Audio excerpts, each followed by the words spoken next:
Right so I am sorry मेरे iPhone में storage खत्म हो गया था right right so we are actually discussing about the N3 stage of the sleep okay जैसे मैंने आपको बताया था कि ग्रोथ हार्मोन रिलीज होता है और ग्रोथ हार्मोन के डिफरेंट फंक्शंस होते हैं okay very very beneficial functions of the growth hormone I discussed अच्छा उसके बाद क्या है the most important thing that you have to remember इसी N3 स्टेज के दौरान ही आप क्या करते हो स्लीप वॉकिंग ओके फाइन इसी N3 स्टेज के दौरान ही आप क्या करते हो स्लीप वॉकिंग होता है ओके इंक्लूडिंग दैट आपको पता है नाइट मेयर्स या नाइट टेरर्स शायद आपको हुआ होगा एक्सपीरियंस राइट तो वो जो नाइट टेरर्स होते हैं वो भी इसी N3 स्टेज के दौरान ही होता है ओके और आपको पता होगा कुछ बच्चे वो क्या करते हैं वो बेड वेटिंग करते हैं okay during the sleep they will pass urine okay bed wetting करते हैं तो वो भी किस दौरान होता है N3 स्टेज में okay so these are the golden points fine about it एक तो स्लीप वॉकिंग किस में होता है N3 स्टेज में नाइट टेरर्स किस में होता है N3 स्टेज में बेड वेटिंग किस में होता है N3 स्टेज में fine okay night terrors obviously sometimes क्या होता है कि नाइट टेरर्स के दौरान आप क्या करते हो जब आप फॉर एग्जांपल कोई डरावना ख्वाब देखते हो तो उसके साथ ही आप अपने मसल्स को आप अपने लिम्स को उनकी मूवमेंट स्टार्ट करते हो ओके राइट तो ये किस में होता है ये N3 स्टेज में होता है अब उसके बाद क्या उसके बाद लास्ट स्टेज है ओके जो कि मैं आपके साथ डिस्कस करने जा रहा हूँ that is very very interesting fine last stage में क्या होना है last stage is actually called is the RAM sleep okay कहाँ पे लिख दूँ यहाँ पे लिख देता हूँ ओके यहाँ पे तो जगह नहीं है फाइन ये है रैम स्लीप फाइन तो यहाँ पे बताता हूँ आपको कि रैम स्लीप में होता क्या है रैम स्लीप फाइन अब रैम स्लीप में क्या होता है रैम स्लीप एक ऐसा फॉर एग्जांपल स्लीप का स्टेज है जिसके अंदर क्या होता है एक तो बीटा वेव्स इसमें होता है ओके बीटा वेव्स राइट अब बीटा वेव्स अगर होगा बीटा वेव्स हमने किस में पढ़ा था फुली अवेक पेशेंट में right okay fully awake person में नॉट पेशेंट में राइट तो ये रैम स्लीप के दौरान भी हमारे ब्रेन के अंदर बीटा वेव्स ही होते हैं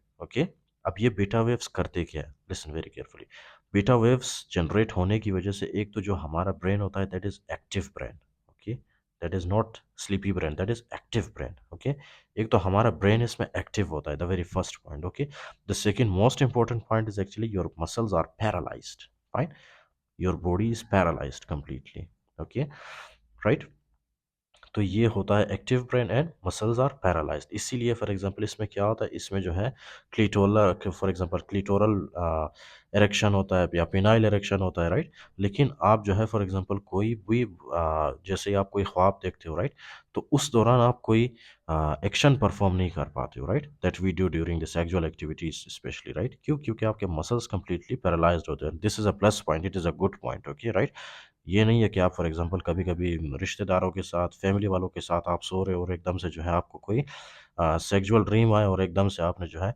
वही हरकतें स्टार्ट की उनके सामने, फाइन? तो वो तो आपको देख के वीडियो बनाएँगे, राइट? तो इसीलिए ये एक अच्छी बात है कि हमारा ब्रेन एक्टिव होता है इसमें, राइट? लेकिन हमारी जो बॉडी है वो पैरालाइज़्ड होती है, fine? So this is a plus point actually, thanks to God. अच्छा, उसके बाद क्या है?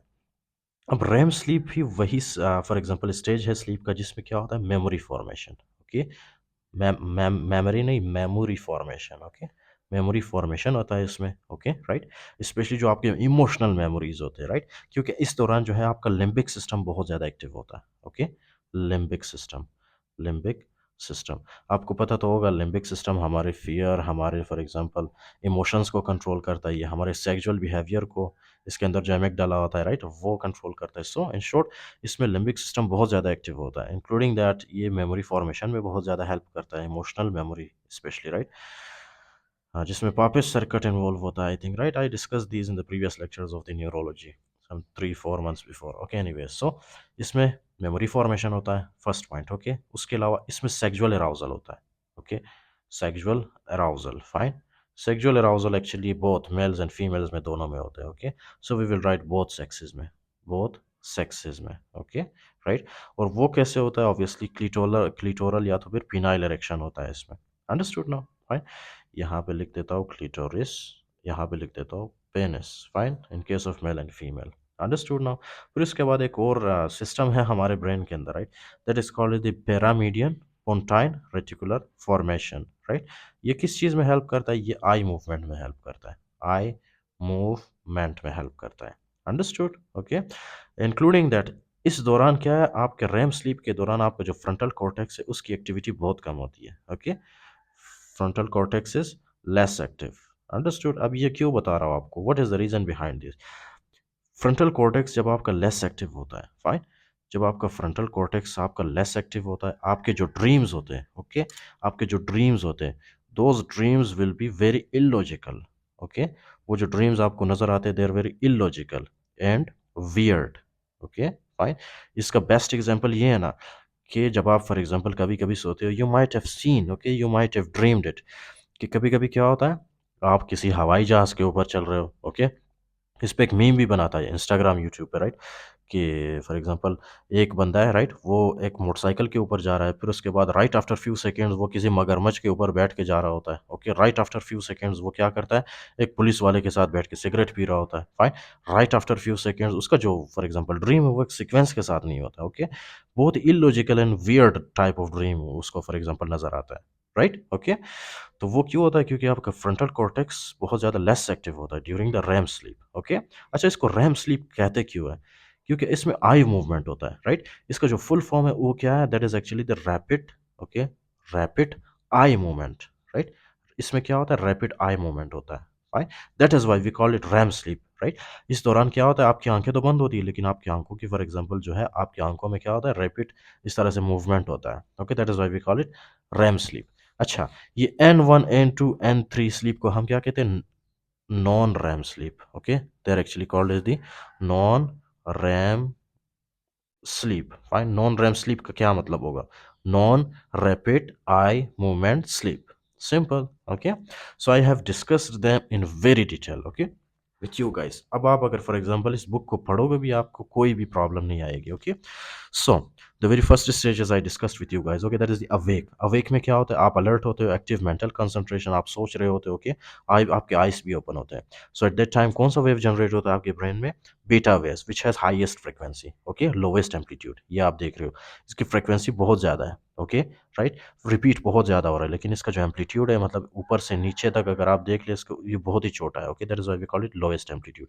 आइस जब आपके क्लोज होते हैं, राइट, जब आपके आइस क्लोज होते हैं, so at that time alpha waves generate होता है, सी। आइस जब आपके ओपन होते हैं तो बीटा वेव्स होता है, आइस जब आपके क्लोज्ड होते हैं तो आपके अल्फा वेव्स जनरेट होते हैं, ओके। उसके बाद हमने डिस्कस किया था नॉन रैम स्लीप, इसमें जो है स्टेज 1 विच इज़ 5%, और ये बहुत ही शॉर्ट होता है, ट्रस्ट में, okay. This is actually called the lightest sleep, जिसके अंदर थीटा वेव्स जनरेट होते हैं, okay, last only few minutes, right, only few minutes के लिए होते हैं ये, अंडरस्टूड। जिसके दौरान मैंने आपको बताया था कि हाँ, वो फॉलिंग सेंसेशन होता है, राइट, जिसमें फॉर एग्जांपल मसल जर्क्स होते हैं इस तरह से, ओके, राइट। तो ये किस लिए होता है, फॉर एग्जांपल ये कितने टाइम के लिए होता है, last only few minutes, okay, बहुत ही कम होता है ये। उसके बाद आता है हमारा डीप स्लीप वाला, स्टेबल स्लीप वाला stage, which is called as stage N2, it is 45%, okay. इसमें क्या होता है, deeper sleep, sleep spindles and K complex when bruxism occur, इसमें मैंने आपको बताया था स्लीप स्पिंडल बनते हैं और के कॉम्प्लेक्सेस बनते हैं, राइट, और इसी के दौरान ही टूथ ग्राइंडिंग होता है, which is also called as bruxism, okay, right. Stage N3 में क्या होता है, this is actually 25% and deepest non REM sleep होता है ये, sleep waves, slow wave sleep, delta waves, lowest frequency, highest amplitude, you can see here, okay, यहाँ पे क्या होता है, delta waves, I told them all of you, okay, I told all of them with you, I discussed them with you.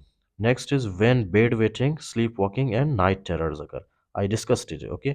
इसमें क्या होता है, एक तो बेड वेटिंग होता है पेशेंट में, sleep walking and night terrors जो पेशेंट को नज़र आता है, राइट, वो सारा इसी N3 के दौरान होता है, अंडरस्टूड, ओके। इस N3 के दौरान मैंने आपको ये भी बताया था कि इसमें क्या होता है, इसमें हमारे for example growth hormone release होता है, टिश्यू रिपेयर होता है, बोन्स एंड मसल्स बिल्ड होते हैं, ओके, इसी N3, यहाँ पे लिख देता हूँ, okay, this is because important point, bone and muscles इसमें क्या होते हैं, बिल्डअप, ओके, इंक्लूडिंग दैट इसमें ग्रोथ हार्मोन रिलीज होता है और टिश्यू रिपेयर भी इसी में होता है, okay. I know my writing is very dirty, क्योंकि मैं बहुत ही फास्ट स्पीड के साथ लिखना पड़ता है मुझे, ओके। उसके बाद क्या, रैम स्लीप क्या है, this is 25%, okay. Loss of motor tone, एक तो इसमें मैंने आपको बताया था ना कि मसल्स पैरालाइज होते हैं, आपको याद आया, मसल पैरालाइज होते हैं इसमें, ओके। उसके अलावा क्या है, इंक्रीज ब्रेन ऑक्सीजन यूज़, हमारा जो ब्रेन है वो ज़्यादा ऑक्सीजन यूज़ करता है during these, okay. Including that इसमें जो है आपके वाइटल्स भी इन्वॉल्व होते हैं, ओके, वाइटल्स आपके वेरिएबल होते हैं, पल्स, ब्लड प्रेशर, टेम्परेचर भी इसमें इन्वॉल्व होता है, okay. Extraocular movements due to activity of paramedian pontine reticular formation. I discussed these with you. इसमें क्या हमारे conjugate eye movement होता है इसमें, ओके। में सर्फ मेमोरी प्रोसेसिंग फंक्शन, ये भी मैंने आपको बताया था। ड्रे ड्रीमिंग का भी मैंने आपको बताया था। No not day dreaming, this is dreaming, okay. Nightmare का भी बताया था। पीनाइल और क्लिटोरल इरेक्शन का भी मैंने आपको बताया था, okay. I discussed all of them. उसके बाद this is actually few factors, okay. Sleep architecture, इसमें क्या है, आपने तीन कंडीशंस याद रखने, ओके। एक है अल्कोहल इनटेक की वजह से, दूसरा है एक drug which is called is benzodiazepine, और तीसरा है बारबिचुरेट्स, राइट। आप जब ये तीनों चीज़ें लेते हैं, ओके, इनमें से कोई भी जब आप लेते हैं, तो ये क्या करता है, आपका जो N3 स्टेज है, राइट, N3 स्टेज उसको कम करता है, एंड रैम स्लीप को ये कम करता है, राइट, ओके। तो ये N3 और रैम स्लीप को ये क्या करता है, कम करता है। इसीलिए हम बेंजोडाइजेपिन्स देते हैं। बेंजोडाइजेपिन्स हम किस लिए देते हैं, are useful for sleep walking and night terrors, okay, right. इन दोनों कंडीशन में क्या होता है, स्पेशली ड्यूरिंग द N3 में क्या होता है, एक तो स्लीप वॉकिंग होता है, ओके, और दूसरा नाइट टेरर्स, फाइन। तो जैसे ही आप बेंजोडाइजेपिन्स देते हो, बेंजोडाइजेपिन्स क्या करता है, स्लीप वॉकिंग को भी कम करता है और नाइट टेरर्स को भी कम करता है एज अ ट्रीटमेंट के तौर पे, ओके। अच्छा, लेकिन आपने अल्कोहल नहीं देना है पेशेंट को, ओके, फाइन। अल्कोहल नहीं देना आपने पेशेंट को। उसके अलावा एजिंग के साथ साथ N3 एंड रैम स्लीप कम होता है। ये जो N3 और रैम स्लीप है आपका, ये एजिंग के साथ कम होता है, okay. Increase sleep onset latency, early morning awakening. Depression, depression में क्या होता है, ये मोस्टली स्टूडेंट्स में होता है, फाइन। डिप्रेशन स्टूडेंट्स में स्पेशली होता है ये। रिड्यूस्ड N3 स्लीप, ये N3 स्लीप आपका कम होता है, एंड इंक्रीज रैम स्लीप, ये वाला ज़्यादा होता है, ये वाला कम होता है इसमें, okay. Reduce REM latency, repeated nighttime awakening, early morning awakenings, terminal insomnia। उसके अलावा है narcolepsy, reduced RAM latency, fine. तो ये कंडीशंस आप पढ़ ले एक दफ़ा। अगर आपको समझना आए, you can comment down, I will discuss them with you, okay, fine. So जिसमें इस लेक्चर के अंदर जो जो इंपॉर्टेंट पॉइंट्स थे वो मैंने आपके साथ डिस्कस किए, okay. Actually these came in the MCQ of the NRE। So वैसे तो आपने सारा याद रखना है, okay, all of them are very important.